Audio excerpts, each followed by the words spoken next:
Nizamabad rural Sirikonda మండలంలోని ఎంపీజీఓ కార్యాలయం, తహసీల్దార్ కార్యాలయం, పోలీస్ శాఖతో పాటు మహిళా సమైక్య భవన మండలంలోని అన్ని గ్రామ పంచాయతీల్లో 77వ గణతంత్ర దినోత్సవ వేడుకలు ఘనంగా నిర్వహించారు. ఈ సందర్భంగా జాతీయ జెండాను ఆవిష్కరించి జాతీయ గీతాలాపన నిర్వహించారు. ప్రజాస్వామ్య విలువలు, భారత రాజ్యాంగ ప్రాముఖ్యతపై అధికారులు ప్రసంగించారు.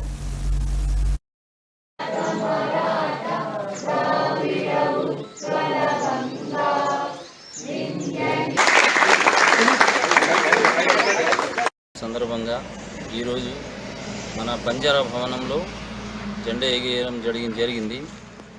ఇక్కడ మా గిరిజన నాయకులు శివాజీ నాయక్, మన మరియు గణేష్ నాయక్, రాజీవ్ నాయక్, మరియు శివరామ్ నాయక్, రామచందర్, భాస్కర్, ఇంకా వాలియా, ఇక్కడ ఉన్న వాళ్ళందరూ మన యువకులు, నాయకులందరూ ఇక్కడ పాల్గొనడం జరిగింది. చాలా సంతోషము. విషయం ఏంటంటే ఈరోజు మనకు రాజ్యాంగం రాసి ఈరోజు మనకు రాజ్యాంగం అమలు చేసిన రోజు.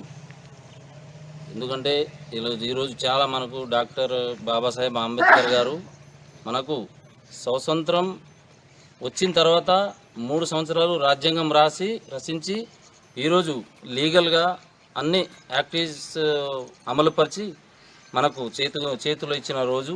అందుకని మనం ఈరోజు ఘనంగా ఈ పండుగను చేసుకుంటాం కాబట్టి గణతంత్ర దినోత్సవం అని చెప్పుకుంటాం.